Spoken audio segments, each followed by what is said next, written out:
After serving 24 years in Walpole, and I believe the total became 17 years in segregation from 24, that's in Walpole.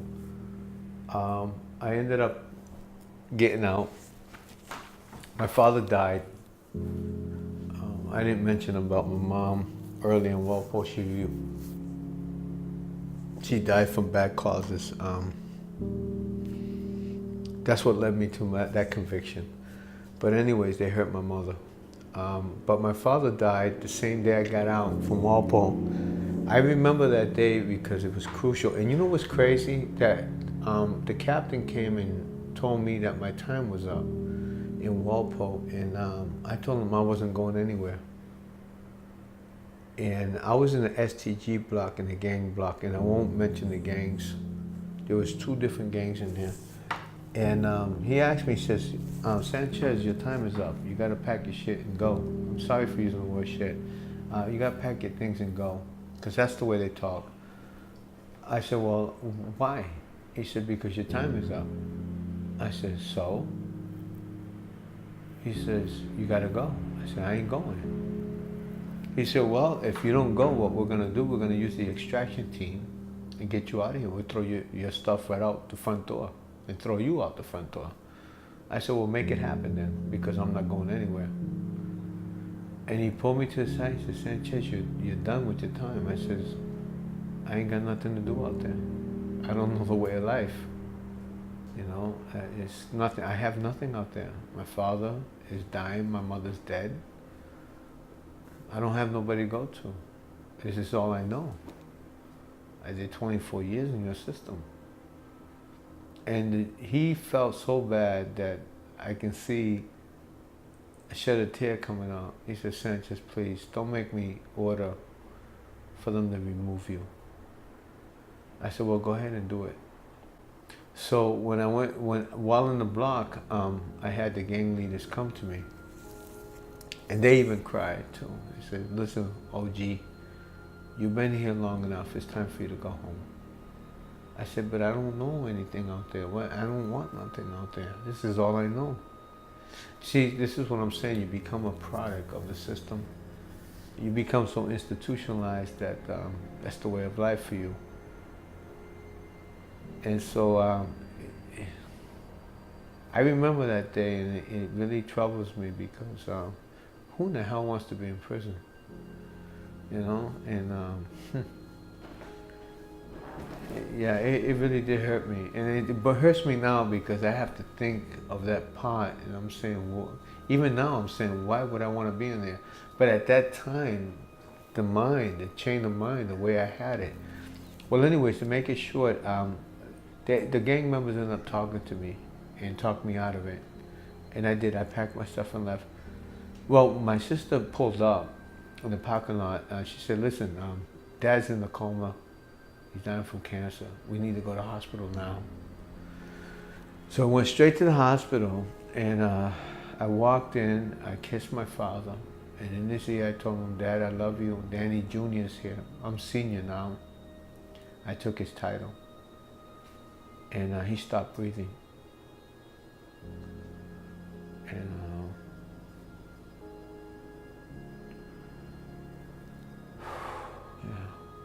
yeah, he stopped breathing. I'm sorry. Yeah, he stopped breathing, and it really affects me till today. He died right there. He was waiting for me. That's what they're saying. He was waiting for me. He was waiting for his older boy to come home. From there, my daughter convinced me to come to Georgia. Virginia. I don't know why I said Georgia. I came down to Virginia. I moved to Virginia. Coming to find out, she had some issues. So I said, well, what's going on? She said, well, I invite one guy in, and he brought in a bunch of gang members, and I can't get him out. I said, really? I said, who are the gang members? She explained to me who they were, so I'm not going to, of course, once again, I can't put them out like that. So I ended up going down cleaning house. I had a clean house, and I got rid of all of them. Once we did that, then I met her husband. He was naval officer, in naval. in the Navy, and I found out he was abusing her and my grandson. I punished him too for putting his hands on both of them. I punished him. And so because of that, of course, he whined and dined her, gave her flowers, I'm sorry, and so she ended up kicking me out. Anyways, I run into a lady, and I had a relationship with her, and she had my baby, and she worked at a particular restaurant, which I can't mention, for the reason for, just in case I get a job with them in the future. I hope they forget. It's so old. He put his hands on her and hurt her while she was pregnant with my daughter. Now, that did bother me. It did. I just got out, only 11 months. It bothered me. I was not adjusted yet to society. And of course, the way of life of Walpole, I went and punished him. So I received a sentence of 16 years. I went to the feds. The state, of course, dropped it. They didn't want nothing to do because they figured the feds would give me more time. And they did. It's true. Their status, their strategic, it worked because that's what they wanted to do. They wanted to get the most time they can from me. They wanted me off the street. And they did, because my sentence carried from 15 years to life.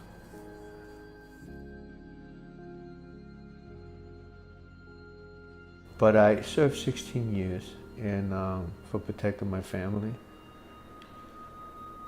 And I went to the feds. Now the feds, one thing about the feds, I started at Petersburg, FCI Petersburg, right here in Virginia. And I ended up in California. I ended up in Florida. I ended up in Oklahoma, the state of Washington, Pennsylvania. They ship you all around. It's not like the state where they locate you and keep you within the state. You can end up in the moon with the feds. If they have a base up in the moon, they'll send you to the moon. If they have they do got the capability, by the way. I believe so. So I served 16 years. In those 16 years, I've been to institutions like Walpole. They took me to California, and I hate California. California, the Mexicans and the blacks are at war. And I won't mention them, but the Mexicans runs with the whites, and I won't mention their names. It's a group. And of course, they got the regular Mexicans, the farm boys that come from Mexico. They run that. I was the only Puerto Rican in that, but why I went there is another story.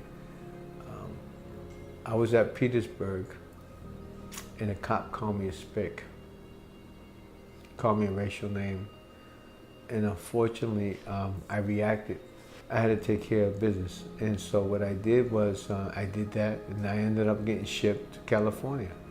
So when they sent me to California, they sent me to my death, because I was the only Puerto Rican in that yard. So when I arrived there that night, they already knew. You know what's funny about the feds is they know when you're coming. They know exactly. They got your paperwork. They know who you are. So when I got there, the Mexicans came to me and tried to give me the rules. This is how it is. You're running out of our people. And this is what we want you to do. Unfortunately, because of way of life in prison, I had to react to that. And I put him in check immediately. And then the other Mexicans, because another group, which I can't mention, I had to put them in check. One of those guys did time with me in Walpole State Prison. And he's a Puerto Rican, but he runs with the Mexicans because he moved out there. But because he was the second one in power, he came to me and he went to the first Mexican. He told him the rest with his people. He says, you put your hands on this man, we got his back. He saved my life in Walpole. I did. I saved his life twice. And they were going to murder him. They were going to kill him. And I remember that. But I didn't recognize him because he had tattoos on his head. He was told he looked like a Mexican. Well, anyway, he made my life a little bit more comfortable at California. And then the other side was the blacks. And I'm not going to mention their groups. We all know what time it is. But I chose to be with them, the blacks, than the Mexican, because the Mexicans don't like Puerto Ricans, and that's what I am, Puerto Rican. We have discrimination within our own race. It's wrong, but that's just the way it is. The way of life in California, that was a maximum. And I'll tell you the name of the place though. It's called Victorville. It's in Bernardino County in California. It's one of the most roughest place in federal system at the time. It was probably #1 killing joint besides Pollock, Big Sandy's, and there's a couple of more that I can think of, Allenwood. Okay, those are the 4 major ones in the feds where killing is the way of life. So we're going back to the same issue about I'm a product of the system. You know, even when you want to change, they don't let you change. Even when you ask them for a break, the case manager, give me a break, don't send me to Supermax, please. They do not care. They send you to where you're designed to send because there's a purpose behind the administration that you don't know. Mine is, yes, I have a background. We'll talk about that. We're not talking about criminal. We're talking about I have a background within the system also. Because of that reputation and because of being defiant to them and standing up for yourself, this is the situation you go through. They put you in a situation where they put your life in danger. Why I was placed on diesel therapy. First, let me explain what diesel therapy is. Diesel therapy is a method that the feds use when they don't like somebody, or they have assault on staff, or they have some type of record reflects in opposition to them. They also do it to jailhouse lawyers who help people. Whatever it is that they don't like, they put you on diesel therapy. The reason why they put me on diesel therapy was the fact that an officer called me a spick, a racial comment, and I ended up breaking his jaw. I didn't really want to. Actually, I even questioned him as to why, you know, you're using racist. And he turned around, he put his hands on me. The second time he put his hands on me, grabbed me by the shirt, that's when I reacted. I broke his jaw. So they placed me, in fact, I was in FCI Petersburg, right here in Virginia, and they sent me across the country for a whole year. I visited probably 25 states out of 50. And it was the most, there was times that I found myself crying. I felt disgusted from smelling. I wasn't able to groom, cut my nails. My hair was probably behind, it was long, it was curly, it was behind my back. I had a beard that went down past my stomach. It's a way they use to punish you. It's not right, but that's how they do it. That's what a lot of my transfer was with the feds. And even if you have one incident with an officer, it carries out through you through your entire bid in the feds. So you can 30 years not have an issue and they still will bring that up and still use it against you to punish you. The difference between Walpole and the feds is that Walpole was, I can't say it's more, yeah, Walpole was more extremely violent, but they do have federal institutions that are extremely violent as well. But nothing like Walpole. But if I had chose which one, I'd rather be a Walpole. Because the 24 years I got adapted and I had status within the system. They knew who I was. People knew who I was. So not many people would come mess with me. Not many. But I've had some incidents. I've had some incidents with jealousy. People felt threatened with my presence. Particularly gang members. They would set orders out to me, contracts against me to eliminate me in the yard. There was a time In fact, it was Victorville. And I went to the bathroom, a facility, and two guys walk in there. And one of them had a knife and the other one didn't. And so the one with the knife didn't come at me, but the other guy did. And he turned around and told me that I'm gonna pay him rent because I'm Puerto Rican. They run that yard. So I ended up hitting him, knocking him out. And the guy that pulled out the knife, he just held it, and I turned around and just pretty much broke his arm and took the knife. And nothing was never said.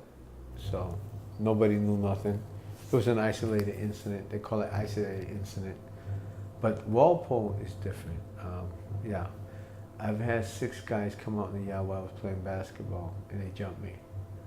And by the time that, because it was caught on camera, by the time he went to stab me, he had like a 10-inch knife. It's called bone crusher. Yeah, if he would have hit me with that, I would have been dead. By the time that they did all that, and he pulled out his knife, the police was out there, and they sprayed him with mace. I didn't ask the police for protection, but they did it on camera, so they pretty much told on themselves. I mean, because if I'm going to get someone, I'm going to get them in a cell. I'm not going to get them in front of the police. So pretty much when they do it in front of the police, it's because they're afraid of you. They're afraid of you. But like I said, that's the way of life in there. And if you don't know how to fight, and if that's the way of your life, you better make it, because that's the only way. Unfortunately, these days, no, but there are some joints like that now that are like that are very active on extreme violence, and it's the way of life. But back in the days, in the 70s and early 80s, it was in 60s, it was it was the way of life all over the country. And I'm not trying to glorify Walpole, but it has its respect. Yeah, I went to Victorville. I arrived at Victorville, and yeah, a riot jumped off between the blacks and the Mexicans, and it lasted 2 days. There was blood all over the yard. Now, the fences have barbed wire fences, so you can't jump over the next fence to the next yard. And so it was so violent that people feared that they even removed arms. There was arms missing from the body off those fences. That's how they'd rather lose an arm on the barbed wire razors than get stabbed to death in the yard. It lasted 2 days. I was in the middle of it. Knives came out. It was war, and I had to fight. I had to fight for my life. I did.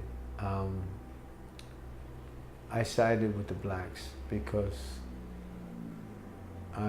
Mexicans and Puerto Ricans, we don't like each other. Yeah, that lasted for 2 days. The state police came in, the U.S. Marshals. They came in with firearms. They came in with automatic weapons. They were dropping. They were even killing people. Yeah, I mean, it was a war. Helicopters, everything came. I mean, it was serious. It was a serious situation. Well, my last year was in Cumberland, FCI Cumberland Feds. I suffered a lot because the type of criteria of people there, they were a whole different thing. We had new generation. There was a lot of disrespect, staff disrespect. So, you know what's crazy is that they can talk to one of these new guys, young blood coming in, we call them young bloods, and they tell them to shut the F up, and they shut up. But you tell them to shut the F up, and they want to stab you, and they want to jump you with about 20 guys. So I would say, well, listen, why you disrespect this man? The police just disrespect you. Why you don't ride on him? Why are you riding on your own? Is this how they program you? You know, so you had a different clientele in prison. So it made my time harder because I don't come from that environment. I come from a different environment. So they put me in an environment in a lesser security system. I wanted to go to high security because I've been in high security all my life. I'm accustomed to being locked down. I'm accustomed to coming out of my cell with cuffs and shackles on and being escorted with 4 or 5 goon squad. That's the way I did my time. This is what I'm accustomed to. And I went to the Union Mission. That was the first place I went to, the shelter home. And from the shelter home, I went there. But then I didn't know that my baby mama worked next door. So they came to me and said, listen, you got to leave the property. I said, what's going on? I haven't done that. She said, no, you've done well here. You've done all the programs. But the problem is, we didn't know that you had a relationship with one of our staff, and she has your child. So you can't stay here. You come back on the property, we're going to have you arrested. So that killed that opportunity in that shelter. So I left without no problem. I went to Salvation Army, and they treat me bad too. So they only gave me maybe 7 days and told me I can't come back no more for no reason at all. So that left me homeless. So those are the only 2 places of shelter home in Virginia, in Norfolk. So now I'm on the street because of that. So I don't understand why. That's what they're designed for, to help homeless, and I can't get no help.